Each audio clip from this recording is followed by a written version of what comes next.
എല്ലാ പ്രശ്നങ്ങളും തീർത്ത് നമ്മുടെ റെന ഫാത്തിമ ഓടി വന്ന് അനുമോളെ ഇപ്പോൾ കെട്ടിപ്പിടിച്ചിരിക്കുകയാണ്. അനുമോൾ പറഞ്ഞു നമുക്കിങ്ങനെ വെറുതെ ഇരിക്കാതെ എന്തെങ്കിലുമൊക്കെ ഗെയിം കളിച്ചാലോ എന്ന് പറഞ്ഞ് എല്ലാവരും കൂടെ കബഡിയാണ് കളിക്കുന്നത്.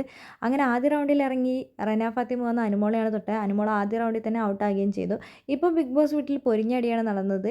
ആര്യനും അക്ബറും തമ്മിലാണ്. അത് അവരൊരു ക്രിയേറ്റ് ചെയ്തിരിക്കുന്ന ഒരു അടിയായിട്ട് തന്നെയാണ് നമുക്ക് തോന്നേണ്ടത്. കാരണം എന്താണെന്ന് വെച്ച് കഴിഞ്ഞാൽ ആര്യന് ക്ണാപ്പ എന്ന് വിളിച്ചുകൊണ്ട് നടക്കുന്നുണ്ടായിരുന്നു. ഇന്നലെ തൊട്ടേ ലൈവിൽ നമ്മൾ കണ്ടതാണ് അക്ബർ വെറുതെ ഇങ്ങനെ ചൊറിഞ്ഞുകൊണ്ടിരിക്കുന്നത്. അപ്പോൾ 12 തവണ വിളിച്ച് കഴിഞ്ഞപ്പോൾ ആരും പറഞ്ഞു ഇനി എന്നെ വിളിച്ച് കഴിഞ്ഞാൽ ഞാൻ നല്ലത് പറയുമെന്ന് പറഞ്ഞു. അങ്ങനെ ഒരു ക്രിക്കറ്ററുടെ പേര് പറയുന്നു. അത് ഭയങ്കര ബാഡ് ആണെന്ന് അക്ബർ പറയുന്നു. അത് ബിഗ് ബോസ് വീട്ടിൽ വലിയ പ്രശ്നമാകുന്നു.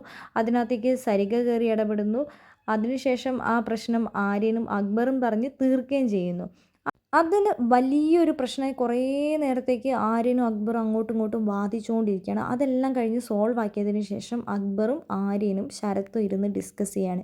നമുക്കിവിടെ എന്തെങ്കിലുമൊക്കെ പ്രശ്നങ്ങൾ നമ്മൾ ഉണ്ടാക്കുമ്പോൾ അതിനകത്ത് കയറി ഇടപെട്ട് വന്ന് നമ്മളെ തമ്മിൽ തെറ്റിക്കാൻ വേണ്ടി ഇവിടെ നടക്കുന്നുണ്ട്. സരിക ചേച്ചീനെയാണ് ടാർഗറ്റ് ചെയ്ത് പറയുന്നത്. പല മുഖങ്ങളും കണ്ടില്ലേ, അവിടെയും കൊളുത്തി ഇവിടെയും കൊളുത്തി നിൽക്കുന്നുണ്ടെന്ന്. ഇതിവർ രാത്രി തന്നെ പ്ലാൻ ചെയ്യുന്നൊരു ഗെയിമാണ്. ആര്യൻ പറയും ഞാനിവിടെ എന്തെങ്കിലും ഒരു പ്രശ്നം ഉണ്ടാക്കാം, സ്ക്രീൻ സ്പേസ് വേണമല്ലോ, അതുകൊണ്ട് അങ്ങനെ ഒരു പ്രശ്നം ഉണ്ടാക്കും, അങ്ങനെ ഒരു സ്ക്രീൻ സ്പേസ് കിട്ടും, അതിനകത്തേക്ക് ഇടപെടാൻ വരുന്നവരെല്ലാം പൊട്ടന്മാർ. ഇത് കറക്റ്റായിട്ട് ഷാനവാസിന് മനസ്സിലായതാണ്.